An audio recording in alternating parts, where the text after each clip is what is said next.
আসসালামু আলাইকুম বন্ধুরা, সবাই কেমন আছেন? আশা করি সবাই ভালো আছেন। আমি আল্লাহর রহমতে ভালো আছি। আজকে একটা ভর্তার রেসিপি নিয়ে আসলাম। অনেক মজাদার আর লোভনীয় এই ভর্তাটা, চলেন রান্না করি। প্রথমে এই যে আজকে ভর্তা বানাবো আমি লোট্টা শুটকির ভর্তা। লোট্টা মাছ খেয়েছি, লোট্টার শুটকি ভুনা খেয়েছি, আজকে লোট্টার ভর্তা বানায় খাবো। এই জন্য যে লম্বা লম্বা লোট্টা মাছগুলির আমি এরকম ছোটো ছোটো পিস করে সুন্দর করে সব কাইটা নিলাম। কাইটা নিয়ে একটা শুকনো খোলার উপর হালকা করে একটু ভাজা নিব। ভাজা নিয়ে যাতে পুরো না লাগে, হালকা যখন একটু রঙটা পাল্টাবে তখন ওই পর্যন্ত আমি ভাজবো। ভাজার পর এগুলো সুন্দর করে একটা বাটিতে নিয়ে গরম পানির মধ্যে কিছুক্ষণ ডুবাইয়া রাখবো, যাতে এর গায়ে যে বালু আর ময়লাগুলি আছে সুন্দর করে ছাড়া যায়। তারপর আমি এগুলি সুন্দর করে পরিষ্কার করে ধুয়ে নেব। দেখেন সুন্দর করে কিন্তু আমি নাড়াচাড়া করে দিতেছি। এই যে সুন্দর করে আবার পরিষ্কার করে ধুয়ে নিছি। এরপর এটার আমি কি করব জানেন, একটা ব্লেন্ডারের মধ্যে দিয়ে হালকা করে একটু ভাঙা ভাঙা করে নিব। এই যে হয়ে গেছে, দেখেন এরকম করে নিলেই কিন্তু যথেষ্ট। এখন একটা কড়াইয়ের মধ্যে বেশ খানিকটা তেল দিয়ে দিলাম। এরপরে দিয়ে দিলাম এর মধ্যে অনেকখানি পেঁয়াজ। এই পেঁয়াজের সাথে কাঁচামরিচ আর রসুনটা দিয়ে সুন্দর করে ভাজা ভাজা করে নেব। এখন এর মধ্যে দিয়ে দিলাম এই যে কাঁচামরিচ আর শুটকি মাছ মানেই রসুন, এই জন্য আমি বেশ খানিকটা রসুনও এভাবে করে কাটা দিয়ে দিছি।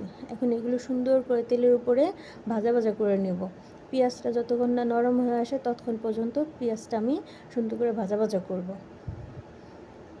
এই যে ভাজা ভাজা করে নিতেছি পেঁয়াজটা। দেখেন পেঁয়াজটা যখন ভাজা ভাজা হয়ে আসবে তখন এর মধ্যে দিয়ে দিব আদা রসুনের বাটা। আদা রসুনের বাটা দিয়ে আবার বেশ কিছুক্ষণ এটা ভাজা ভাজা করব, যাতে আদা রসুনের কাঁচা গন্ধটা চলে যায়। এখন সুন্দর করে যখন ভাজা ভাজা হয়ে যাবে তখন এর মধ্যে আমি বাকি সব মশলাগুলি আস্তে আস্তে অ্যাড করব। ভালো করে ভাজা হয়ে গেছে। এখন আমি এর মধ্যে দিয়ে দিলাম হলুদের গুঁড়া, মরিচের গুঁড়া, তারপরে এর মধ্যে দিয়ে দিছি অল্প একটু ধনিয়ার গুঁড়া আর অল্প একটু জিরা গুঁড়া। এরপর এর মধ্যে দিয়ে দিলাম পরিমাণ মতো লবণ। এখন সবগুলি একসাথে করে পেঁয়াজের সাথে মাখাচাকা করে নেব। সুন্দর করে মাখাচাকা করে নিয়ে এর মধ্যে দিয়ে দেবো কিছুটা পানি, যাতে করে মশলাটা সুন্দর করে কষানো হয়। মাখাচাকা করা শেষ। এখন এর মধ্যে দিয়ে দিব কিছুটা পানি। পানি দিয়ে আবার সুন্দর করে মশলাটা আমি কষায় নেব। মশলাটা সুন্দর করে যখন কষানো হয়ে যাবে, পানিগুলি শুকিয়ে উপরের দিকে তেল চলে আসবে, তখন এর মধ্যে আমি ওই যে শুটকিটা যে কাইটা সুন্দর করে আধা ভাঙা করে রাখছি ওইটা দিয়ে দিব। মশলাটা কিন্তু ভালো করে কষাই নিতে হবে। মশলা যত ভালো কষাবেন সব রান্নায় কিন্তু তত মজা হবে। এই যে দেখেন সব তেলগুলি সুন্দর করে উপরে চলে আসছে। আর এখন দিয়ে দিলাম ওই যে ভেঙে রাখা যে লোট্টা শুটকিটা ছিল সেই লোট্টা শুটকিটা। এখন দিয়ে আবার সুন্দর করে মশলার সাথে মাখাচাকা করে নেব। মাখাচাকা কইরা আস্তে আস্তে আমরা এটা রান্না করে নেব।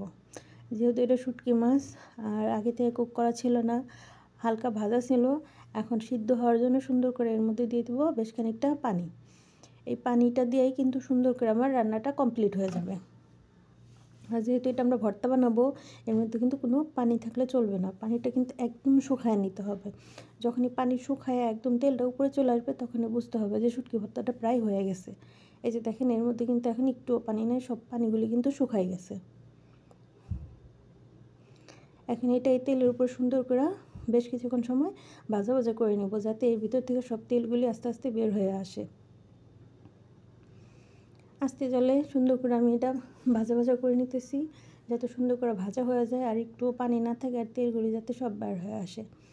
এই তো আমার রান্না প্রায় কমপ্লিট হয়ে আসছে। এখন এর মধ্যে দিয়ে দিব আসল জিনিস ধনিয়া পাতা। ধনিয়া পাতা দিলে কিন্তু এর টেস্টটা অনেক বেড়ে যায়।